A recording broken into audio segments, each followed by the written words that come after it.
Prabhu. He left all his material possessions to surrender completely unto the Lord and lived at his lotus feet.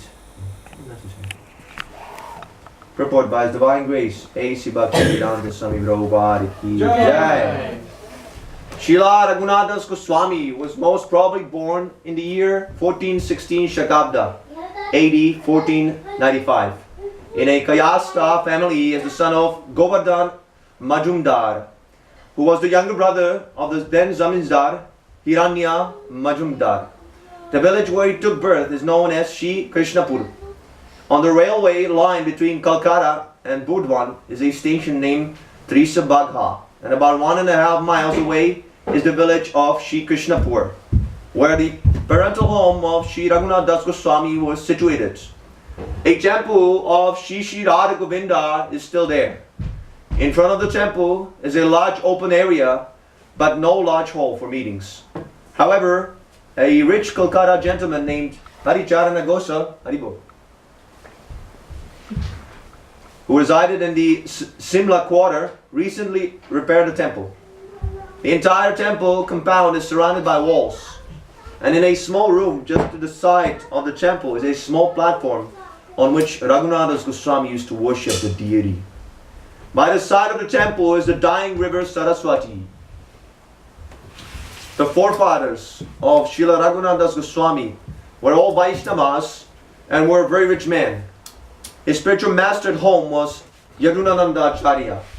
Although Raghunath Das was a family man, he had no attachment for his estate and wife. Seeing his tendency to leave home, his father and uncle engaged special bodyguards to watch over him. But nevertheless, he managed to escape their vigilance and went away to Jagannath Puri to meet Sri Chaitanya Mahaprabhu. This incident took place in the year 1439, Shakabda, AD 1518. Raghunath Goswami compiled 3 books named Stavamala or Stavali, Dhanacharita and Muktacharita. He lived a long time. For most of his life, he resided at Radhakund. The place where Raghunath Goswami performed his devotional service still exists by Radhakund. He almost completely gave up eating, and therefore he was very skinny and of weak health. His only concern was to chant the holy name of the Lord. He gradually reduced his sleeping until he was almost not sleeping at all. It is said that his eyes were always full of tears. When Srinivas the Acharya went to see Raghunath Das Goswami, the Goswami blessed him by embracing him. Srinivas Acharya requested his blessing for preaching in Bengal, and Srila Raghunath Das Goswami granted them. In the Gora Ganodesha Deepika, it is stated that Srila Raghunath Das Goswami was formerly the gopi named Rasa Manjari. Sometimes it is said that he was Rati Manjari. Om Agyan Tirinandasya Yanajana Shalakaya Chakshuna Metanena Tasmai Shri Gurave Namaha. I offer my humble obeisances unto my spiritual master, His Divine Grace, A.C. Bhaktivedanta Swami Prabhupada. Let's open my darkened eyes with the profile of knowledge. So, welcome today. This is the auspicious day of Raghunath Das Goswami's appearance or disappearance? Disappearance. So, yes, we're glorifying a devotee of Krishna. This is very elevated activity actually, because Krishna, he loves his devotees so much that Lord Shiva actually, he says it, this is the highest worship. The highest worship is to worship Vishnu, but to worship his devotee is even higher. So this is a little hint how to advance in Krishna consciousness. See, one cannot advance in Krishna consciousness by his own endeavor, just like the Mayavadis are trying to do. So let me perform some meditation, and I simply follow a certain mechanical formula, and then the result must come, simply because I've practiced the method. No! Krishna is not so cheap that he can be confined, he can be controlled by some regulative principles. That is not possible. But we practice regulative principles in order to get purified from the material contamination. What is that material contamination? I think I'm this material body. I'm this bone, flesh, blood, so many nasty things. This bag of, nasty things called the material body. I think I'm this. And there's nothing else than this. And I falsely identify with bodily labels.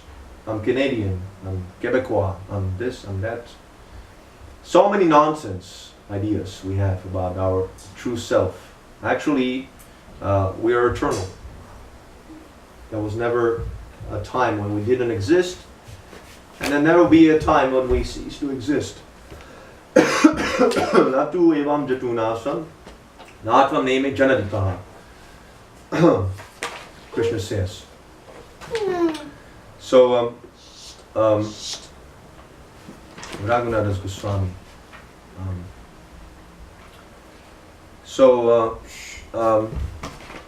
We should glorify the devotee of Krishna. Glorify, for example, today devotees they've arranged very nicely this altar. For example, if you meditate on this altar, it took a great endeavor, to get the petals and so on and so on. So I very much like this particular decoration today.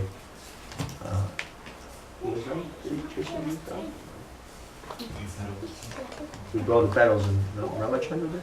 And Patricia and Ramachandra did the garland. Patricia, okay, so this is very nice. This is called bhakti. See, this is called love. Unless you love Krishna, how can you do this? How can you come here, in this autumn kind of little cold day and decorate Krishna's altar? Insignificant little temple, Hare Krishna, Montreal Center. Unless you have some love for Krishna. So that is how we can actually conquer Krishna, by our love. And when we speak of love, we don't love simply Krishna. That is foolishness. Krishna is not limited. Krishna is non-different from his holy name. He's not different from his pastimes. And he's not different from his associates. His associates are also part of Krishna. Without his associates, Krishna is incomplete. Incomplete. Just like a king without his subjects is incomplete. Right? So we give respect to his devotees. Not on the same level with Krishna. That is also wrong. That is not a glorification. If I worship the devotee on the same level with God, yes, that is good. But if I think he's the supreme God, that is actually an insult to a devotee. A devotee will be very much disturbed. Because every devotee thinks that I am simply a servant of the servant, of the servant, of the servant, of the servant, of the servant, of the servant, of the servant, of the gopis, the highest servants of Krishna. And in the material world, we try to be the master of the master, of the master, of the master. Just like now, there was a new prime minister in Canada was elected, right? So now, if I come to Mr. New Prime Minister and I say, you do what I say. Actually, that's what everyone wants. That's why they vote for him. Right? They want to tell him, you do this, you do that, you introduce this policy, and we have, lower the taxes or whatever.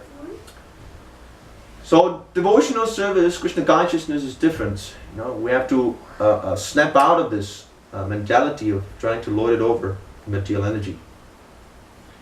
And this is the way. Glorification of the devotees. And when we speak of glorification, it is not simply to say, oh, you're so nice and so on and so on. But we should render some service to the devotees. That is actually required. Service to devotees. Now, the devotee, he's complete. He's complete. Unless he's complete, in his realization of Krishna. Now he's a devotee. He's a rascal. A devotee feels some lacking, some lamentation, and he's not a devotee. He doesn't understand that everything that he's meeting is the arrangement of Krishna. Everything is going on by Krishna's mercy. Even the bad things, even the poison, just like Prahlad Maharaj. His father was trying to poison Hiranyakashipu. So he took the poison, yes. This is also, ultimately it is coming from Krishna. Because unless Krishna agrees, gives sanction, this demon couldn't do this. So he drank the poison, no problem. And Krishna saved him. He didn't die. So a pure devotee also, he thinks like this, that whatever distress I'm encountering, this is the mercy of Krishna to purify me from the remaining karma I'm supposed to suffer. I have done so many nonsense things in my previous lives. The fact that we have a material body means that we're trying to gratify our senses. We're making mental plans on how to gratify our senses to the utmost extent. So anyone who has a material body, unfortunately, that is the sign that he's trying to load it over the material nature. You see, so this is very difficult to accept. If you tell someone on the street that you, my friend, you're a very nasty person because you're trying to load it over, you're trying to be God, then he will think that you're crazy. Are you crazy? What are you saying? No. I'm serving my family, I'm serving my society, I'm paying my taxes, I'm doing charity, I'm doing so many things. Why you say like this? Yes, you're doing this, but this is just like watering the branches and leaves of the tree. It doesn't help in anything. If you water the leaves and branches of the tree will dry out. So you have to water the roots. You have to water the root. You have to love Krishna, serve Krishna. If you don't serve Krishna, if you don't serve his devotees, then all your service is completely useless. That service is motivated. Yes, I serve my family. Why? Because my family gives me sense gratification. My wife gives me nice sex life. My children, they speak in sweet voices. Daddy, daddy. You know. My society, I serve my society. Yes, because they give me some financial advantages or some, you know, they protect me. So I serve my Canadian society and I support my Canadian government. And the Canadian government, when they say, oh, now we're going to make many weapons and we're going to drop it on the Chinese heads. And then I'll be very happy, yes. Yes, that is good. See, so how selfish it is. I serve only those who help me. But those who are my enemies, right? So Lord Jesus Christ, he says, love your enemy. I kick on their face. These are my enemies, I can kick on their face. This is natural. See? So this is not Krishna consciousness. Krishna consciousness, a pure devotee, Samadarshina. He sees everyone equally. A dog eater, brahmana, elephant, they're all the same. Why? Because they're the same spirit soul. So how important is the spiritual education of the Bhagavad Gita? I am not this body. I am not this body. Nothing to do with the body. The body will be finished. Finished. Sooner or later. You have to say goodbye. That's it. I'm no longer this body. No longer. My soul will be kicked out. Prabhupada says, you'll be kicked out. The death will come, you'll be kicked out. And then, the next chapter, I do not know where I'm going. See, this is your education. This is your career. These are your relationships. All useless. Because you don't know where you are going. You don't know what is the next station. It might be in a human form. It might be in the animal form. Also, it is not a joke. Yam yam vapi smaran bhavam tyajate anti kalaivanam tam tam nivaiti kuntiya sarat bhava bhavitaha. Whatever state of being one remembers at the time of death, that state we shall attain next. So we should be very careful how we're spending our lives. What is our absorption of consciousness? If I absorb myself in trying to solve these temporary problems, my financial situation, my family obligations, my friends, my society, my prime minister, nonsense. It is nonsense. Yes. You might be going from this place today. You might be run over by a car, then everything finished. What is the use of all these things? What is the use of all these plans? So now, my friend, you focus on the real thing. You surrender to Krishna. What is the difficulty, Prabhupada says? What is the difficulty? See, with so many difficulties we have. We cannot accept Krishna. The material body is so powerful attachment. Yes, I have to gratify my senses. I have a right to gratify my senses. This is how we argue with Krishna. I have a right. This is my right to gratify my senses. My tongue, my belly, my genital, my this, my that. I deserve this. Why he has? I cannot have. What is this? This is injustice. No. A devotee is never envious. See, that's why the Srimad Bhagavatam, actually, all these dharma, artha, economic development, lust, kama, moksha, all kicked out, just like garbage. You sweep the temple floor, right? All the dust, and then you kick out all the garbage. So in this way, all these material considerations, all these material desires, all these material plans are kicked out from the pure Bhagavat, spotless Purana. Lord Chaitanya calls it the spotless Purana because not a tinge of information is meant to gratify our material sense gratification. So this is the life of responsibility. See, we should understand the difference between the animal life and the human life. The animal life, it is going on almost automatically. Completely, they're living entities completely under the control of his instincts.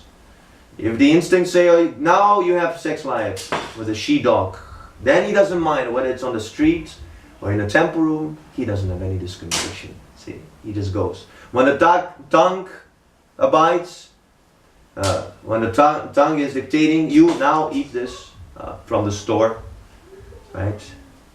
And he's going to eat. Doesn't matter. That he didn't pay, doesn't matter anything. Animal. You see? So, because we have been given this human form, we should utilize the real gift of the human form. And we should lead the life of tapasya. Tapasya brahmacharena, shamena damena va. The life of austerity, yes, that is the real benefit of human form of life. Not to gratify my senses in a more sophisticated way. The dog is having sex on the street, I'm going to have sex life in nice apartments.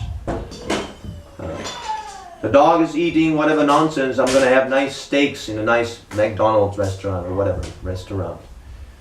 No. This will degrade me. This kind of mentality will degrade me. This is the life of austerity, yes. Just like it is already going on. Your job, what is that? Your job. It's austerity. You have to go to your job, bang on time, you have to show up. You have to wake up early in the morning, brush your teeth, go to your job, go listen to what the boss says. If the boss says, no, you don't do this, then you have to follow. He's the spiritual master. Right? He's completely surrendered. You cannot argue with the boss. If you say, boss, today I'm not going to work because you're nonsense. What's going to happen? Kicked out immediately. You're fired. That's it. Next. So many people are looking for that job. So it is already going on, but for a wrong purpose. Simply insignificant, some money. Money. See? It's like a pig is looking for stool all the time. Where's stool? Where's stool? So similarly, a karmi materialist, always looking, where's money? Money, money, money, money, money. Prakriti kriyamanani gunai karmani sarasa ahankara vimudatma katamiti manyate. The bewildered spirit soul thinks that he is the doer. I'm earning this money. I'm earning this. I'm doing this. I deserve. But actually what is going on from the Bhagavad Gita, we understand, is the three modes of material nature. Yes, the three modes of material nature. You're not the doer of anything. You cannot even control your mind. Try to understand. You cannot control your mind. You try this Hare Krishna Maha Mantra. Try seriously. Chanting seriously. Just like devotees here. They're chanting 16 rounds every day. There's no day joke. Chant 16 rounds. Of course, in Vrindavan, there are devotees who are chanting 300 rounds every day. 300 rounds. Prabhupada says this. But for the Western conditions, it is not a joke. So, but it is not simply to chant like a robot, Hare Krishna, Hare Krishna. We should chant according to the instruction of the spiritual master, not whimsically. That whimsical chanting will be just like pouring a water while you're trying to ignite a fire. And another wasted endeavor. Another wasted endeavor. Right? We're reading this morning, you remember the shloka. And one can chant this Hare Krishna mantra for many millions of lifetimes if he doesn't avoid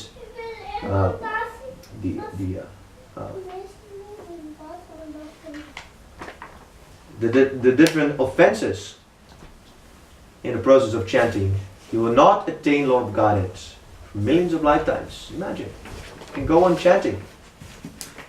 How difficult this Krishna consciousness is.